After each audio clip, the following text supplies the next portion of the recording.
thank you so much for having me here this evening, and it's an honor and a pleasure to share this evening with you.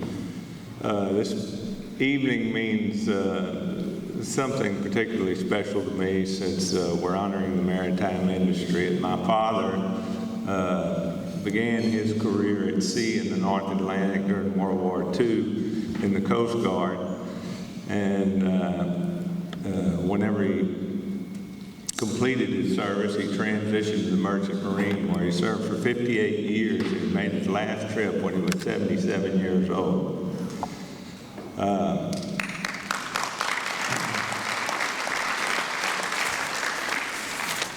My dad died about 3 months ago, a couple of weeks short of his 98th birthday, and I certainly wish that he could be here with us this evening. When I was a young boy, well, let me stop just a second and say I've been asked to give the State of the Waterway address this evening, but let me be perfectly clear that the work that goes into making this waterway the success that it is does not happen at the Jefferson County Courthouse. Randy Reese and his board and staff at the Navigation District, Larry and his board and staff at the Port of Port Arthur, Lee and his board and staff at the Port of Beaumont, the Port of Sabine Pass. These are the guys working with the Coast Guard and the various industrial groups that really make this waterway hum. So I'm humbled to have the opportunity to be here and to share a few things about where we are, where we're going, and what the future holds for us. When I was a little boy, my dad went to sea a little over 11 months a year. So he was home for 3 weeks of the year. And during that 3 weeks, he tried to tell my mom all the things that she was doing wrong in raising her 5 kids. So it's, I guess, no surprise that by the time I was 12, they were divorced. And I guess that any darn fool should know that you don't come home for 3 weeks out of 52 and try to tell the real captain of the ship how to run an unruly crew of 5 kids.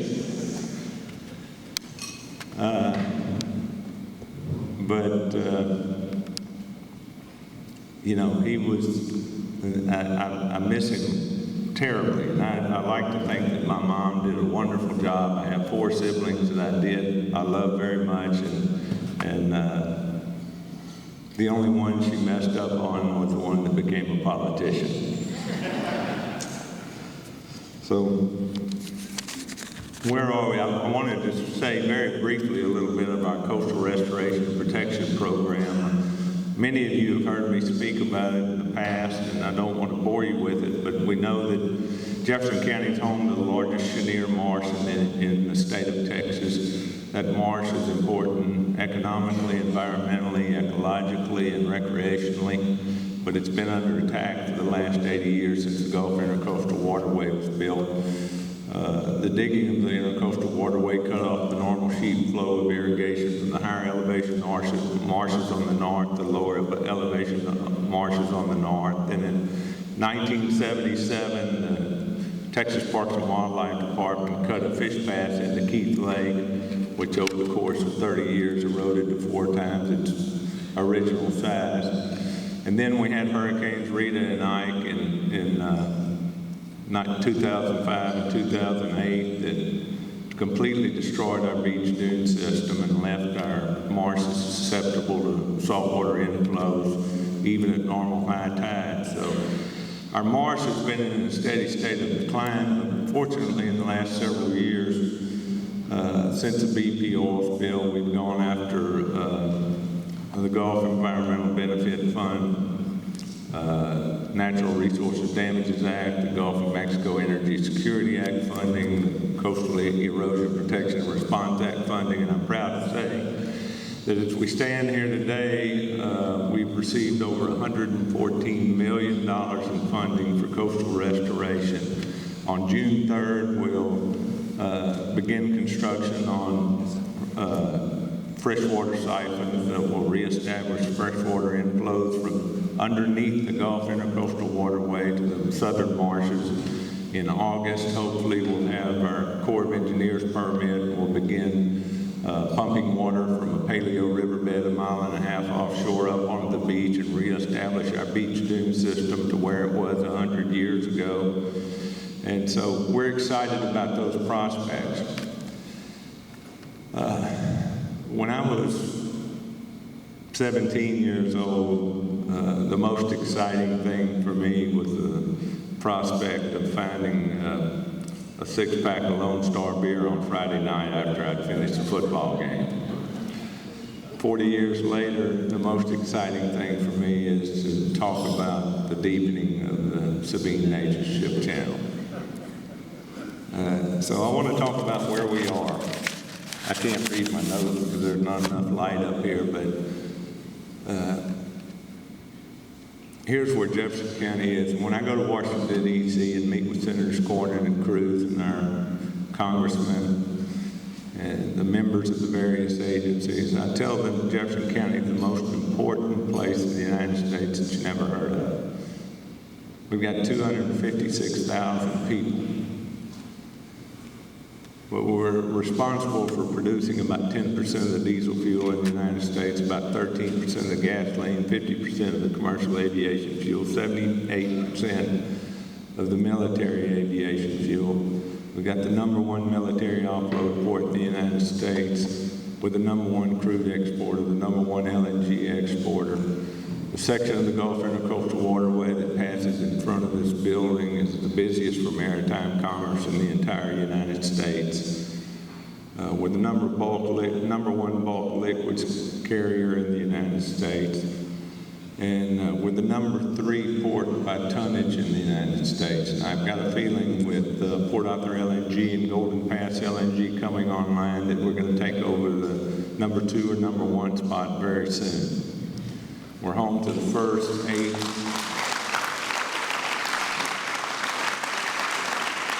We've got many billions of dollars worth of expansions going on. The Blade project at ExxonMobil, multi-billion-dollar projects at Motiva, projects going on at Total and Valero as we speak, OCI, ExxonMobil Chemical on Highway 90.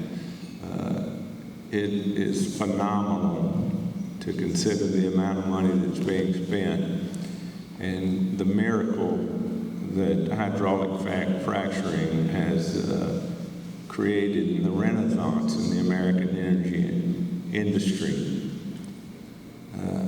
Who would have ever thought 10 years ago that we would be a net exporter of products out of this port, yet that's what we've become. It's such a wonderful feeling to know that our little community here in Southeast Texas is helping to right America's trade imbalance. It really is. We are we can truly say that the majority of the people in the United States don't fly, drive, or take a bus or a train without Jefferson County having had something to do with it. With the Blade project at ExxonMobil, besides having the first, 8th, and 9th largest refineries in the United States, we're going to have the first, 2nd, and 9th largest refiners, and I expect that we're going to have many more expansions following that, and I expect that will continue to dominate the energy landscape.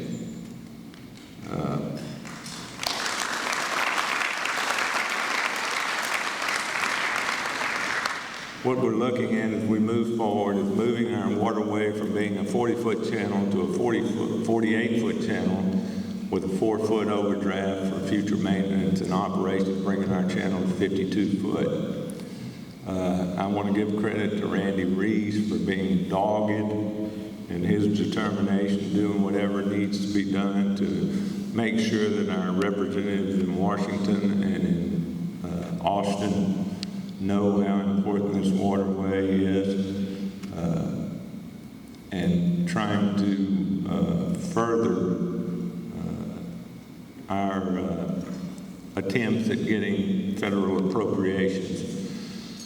They worked for 12 years to get a federal authorization from the chief's authorization, which we received in 2014. But it wasn't until this past year that President Trump gave us an appropriation so that we can begin work. And it didn't come a minute too soon, because we're as anxious as we can be to deepen this waterway. It's going to make, only one of the refineries has done a study that they've shared with us, and it's not the largest refinery, that they're going to save over $50 million a year through the deepened waterway by avoiding lightering operations offshore. They're not going to have to offload onto another ship, but they're going to be able to bring those ships in full, because whenever we see a ship pass by with red out of the water, we know that our waterway is too shallow. They've also value engineered the project. Randy and Matthew Coffin and his assistant to working with the Corps of Engineers, with Centers for Excellence, and with individual economists and engineers that have been hired by the Navigation District to bring the cost down from $1.1 billion to about $780 million. And I want to talk about something that happened yesterday that I'm absolutely ecstatic about. I was on the phone and texting while we were in the Transportation Summit upstairs yesterday with our representatives in Austin. And I want to give a huge thank you to Representatives Dave Phelan and Senator Brandon Creighton, because at about 5:35 yesterday evening, they passed what's called Senate Bill 7. Senate Bill 7 is a Harvey Relief Act, and Representative Phelan's been working on that ever since the floodwaters subsided in September of 2017. That bill provides low-interest loans and, in some cases, grants for flood control projects. But there was a specific provision put in there that the revolving fund, that the loan program could be used to fund the non-federal match. And let me back up a little bit. Whenever the federal government authorizes and appropriates a project for a channel deepening project, somewhere between 60 and 75% of the project will be paid for by the federal government, but the remainder is the responsibility of the local sponsor, which in this case is the Sabine Neches Navigation District. The provisions of the bill allow the Harvey relief funds to be used for low-interest loans under very loose circumstances to fund the non-federal share of authorized projects. The preliminary calculations that have been done by economists that have worked for the Navigation District and for the Coast Guard show that that's going to save local taxpayers $110 million in interest payments. So we are, for my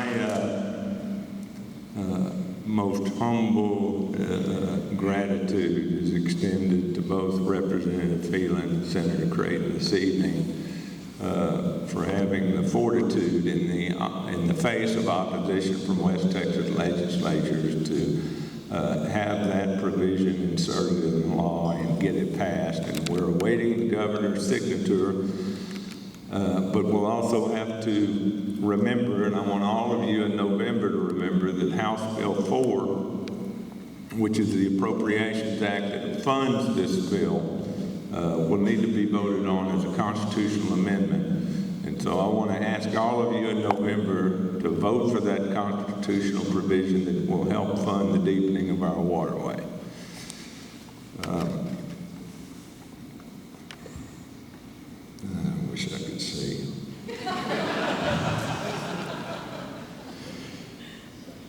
in any event, it has been my honor and my pleasure as county judge to be a water boy for the navigation districts and the ports.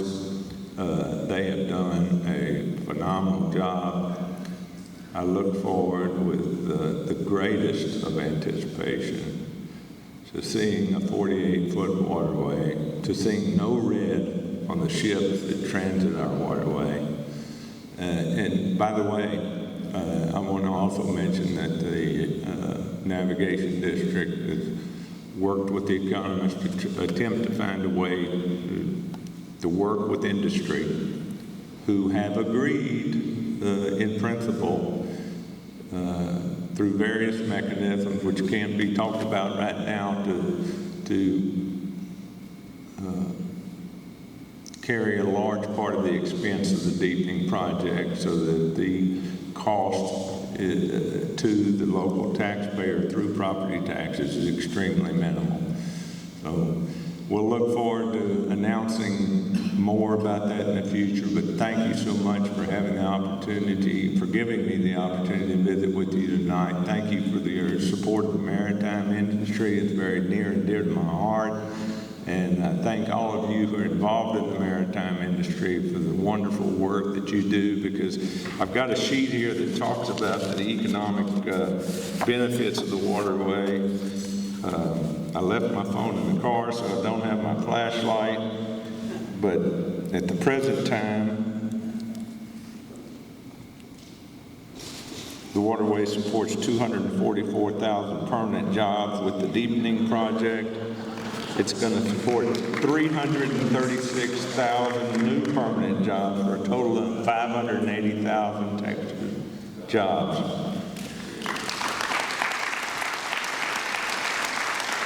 The waterway today supports $77 billion in business activity. With the deepening, it'll support an additional $200 billion for a total of $277 billion. The current annual benefits to the state in gross product is $26 billion, which will grow $67 billion to a total of $93 billion with the deepening project. The current waterway supports $6 billion in retail sales, which will grow $14 billion to $20 billion. And the current waterway supports $3 billion in state taxes, which will grow $6 billion to $9 billion. So you're talking about a project that's less than $1 billion that's going to create more than $9 billion in state taxes and more than $10 billion in federal taxes each year. So from a cost-benefit analysis, it is a complete no-brainer. So we are going to continue to urge our federal legislatures to appropriate the funds necessary to continue our deepening project, and we'd appreciate each of your support in contacting your federal legislatures and urging support for our project as well. Thank you so much for having me.